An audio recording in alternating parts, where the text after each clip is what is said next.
I've been ungrateful for much my life. I wasn't faithful. Bismillahirrahmanirrahim. Baik, saya akan bacakan materi poin A. Pengertian kas menurut para ahli usul. Kas adalah isim fa'il yang berasal dari kata kerja hasoso, yukhsisu, yukhasison, khosi. Maknanya yang mengkhususkan atau menentukan. Kas menurut bahasa ialah lawan daripada am, sedangkan menurut istilah ialah suatu lafaz yang menunjukkan arti tunggal yang menggunakan bentuk mufrad. Baik pengertian itu menunjukkan pada jenis insanu atau menunjukkan macam rijal atau juga menunjukkan arti perorangan Khalid ataupun isim jumlah tingkatnya, bahwa setiap lafaz yang menunjukkan arti tunggal itulah lafaz kas. Para ulama usul sebenarnya berbeda pendapat mengenai definisi kas, akan tetapi pada hakikatnya sama seperti yang dikemukakan. Wal labzu mawdu'u lima'na wahidin ma'lumin alal infiradi. Maknanya suatu lafaz yang dipasangkan pada satu arti yang sudah diketahui maklum dan manunggal. Adapun menurut Amir Syafruddin dalam bukunya, beliau membedakan antara khusus dengan kas. Kas adalah apa yang sebenarnya dikehendaki adalah sebagian yang dikandung oleh lafaz. Sedangkan pengertian khusus adalah apa yang dikhususkan menurut ketentuan bahasa, bukan berdasarkan kemauan. Sekian materi yang dapat saya sampaikan. Saya sudahi. Wallahu muwaffiq ila aqwam al-thoriq.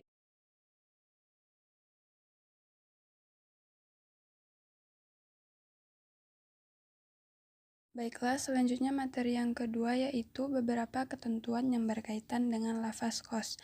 Ketentuan lafaz kos dalam garis besarnya yaitu sebagai berikut.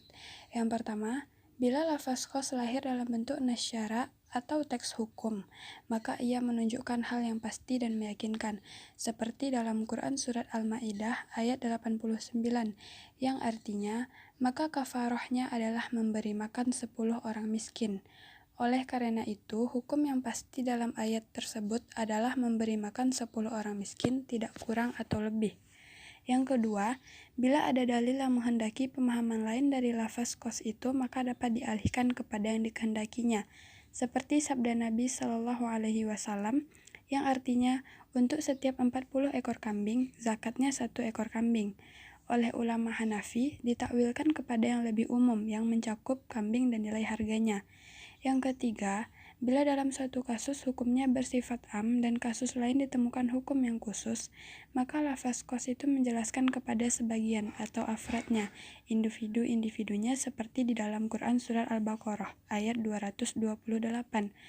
Wal mutallaqatu yatarabbasna bi anfusihinna salasata quru', yang artinya perempuan-perempuan yang ditalak hendaknya beridah selama 3 kali quru'. Keharusan menjalani masa iddah selama 3 kali quru' itu berlaku am untuk semua perempuan, tetapi ada ketentuan lain yang berlaku khusus bagi perempuan yang hamil, seperti dalam Quran Surat At-Talaq ayat 4 yang artinya perempuan-perempuan yang hamil iddahnya bila telah lahir anaknya. Ayat ini terkhusus pada yang hamil, sehingga tidak berlaku secara umum. Maka dari itu, inilah yang disebut dengan membatasi atau mengurangi afrad lafaz am lalu disebut sebagai taksis. Yang keempat, bila ditemukan perbenturan antara dalil kos dengan dalil am, maka terdapat perbedaan pendapat sebagai berikut. Pendapat pertama yaitu menurut ulama Hanafiyah, yaitu kalau kedua dalil itu bersamaan datangnya, maka dalil yang kos mentaksiskan yang am.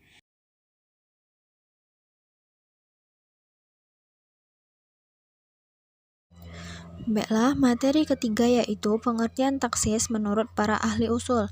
Dalam kajian usul fiqh, penggunaan taksis berkaitan dengan keberadaan lafal am. Dari pengertian ini dapat dipahami bahwa taksis adalah suatu cara untuk mempersempit keumuman lafal am yang di dalamnya terdapat beberapa objek yang harus dicermati secara tajam oleh seorang yang akan mengambil kesimpulan hukum dari nas. Yang materi keempat adalah mukasis mutasil dan macam-macamnya. Mukasis mutasil yaitu yang tidak berdiri sendiri, yakni maknanya bersangkutan dengan lafaz sebelumnya. Mukasis mutasil atau bersambung adalah apabila makna suatu dalil yang mengkhususkan berhubungan erat atau bergantung pada kalimat sebelumnya. Ada beberapa macam mukasis mutasil antara lain yang pertama, pengecualian.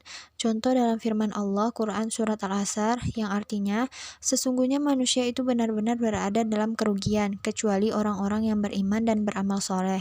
Jadi yang dikhususkan pada ayat tersebut adalah orang-orang yang beriman dan yang beramal soleh. Pengkhususan pada ayat tersebut adalah dengan jalan mengecualikan, yakni dengan memahami huruf istina. Yang kedua yaitu syarat. Contoh dalam firman Allah dalam surat Al-Baqarah ayat 228 yang artinya, dan suami-suaminya berhak merujukinya dalam masa menanti itu, jika mereka atau para suami itu menghendaki istilah. Dalam ayat tersebut dikatakan lebih berhak kembali kepada istrinya, maksudnya dalam masa iddah, tetapi dengan syarat bila kembalinya itu dengan maksud istilah. Yang ketiga yaitu sifat. Contoh firman Allah dalam surat An-Nisa ayat 42 yang artinya, dan barang siapa membunuh orang mukmin karena tersalah atau hendaklah ia memerdekakan seorang hamba. Sifat yang mengkhususkan dalam ayat tersebut adalah sifat mukmin, yakni yang diremehkan itu dikhususkan pada hamba yang mukmin. Yang keempat yaitu kesudahan. Contoh dalam firman Allah dalam surat Al-Baqarah ayat 222 yang artinya, dan janganlah kamu mendekati mereka sebelum mereka suci. Lafaz di ayat tersebut mengkhususkan bahwa boleh didekati apabila telah suci. Yang kelima yaitu sebagian ganti keseluruhan. Contoh dalam firman Allah Quran Surat Al-Imran ayat 97 yang artinya, mengerjakan haji adalah kewajiban terhadap Allah, yaitu bagi orang yang sanggup mengadakan perjalanan ke Baitullah. Lafaz min dan sesudahnya pada ayat tersebut mengkhususkan keumuman sebelumnya, arti sebagian orang yang mampu mengganti keumuman wajibnya manusia untuk haji.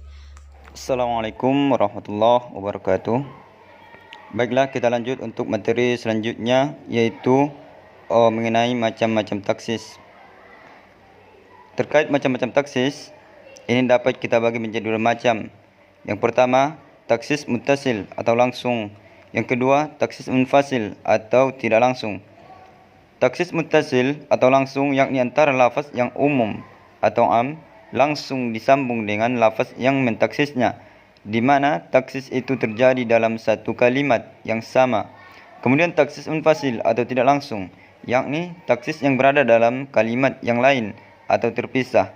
Taksis munfasil dapat diuraikan menjadi beberapa bagian. Yang pertama, taksis Al-Quran dengan Al-Quran. Yang kedua, taksis Al-Quran dengan Sunnah. Yang ketiga, taksis Sunnah dengan Al-Quran. Kemudian yang keempat, taksis Sunnah dengan Sunnah. Yang kelima, mentaksis Al-Quran dengan ijma'. Yang keenam, mentaksis Al-Quran dengan qiyas. Yang ketujuh, mentaksis dengan akal. Yang kedelapan, mentaksis dengan rasa ataupun pemahaman. Yang kesembilan, taksis dengan kalimat sebelumnya. Yang kesepuluh, mentaksis dengan pendapat sahabat. Itu terkait uraian dari macam taksis munfasil. Untuk penjelasan dan contoh yang lebih detail nanti dapat kita perjelas dalam makalah kita. Sekian, terima kasih, semoga bermanfaat. Mohon maaf salah dan khilaf dari pemakalah. Kebenaran datangnya dari Allah, kesalahan datangnya dari saya sendiri. Wallahu muwaffiq ila aqwamit thoriq. Assalamualaikum warahmatullahi wabarakatuh.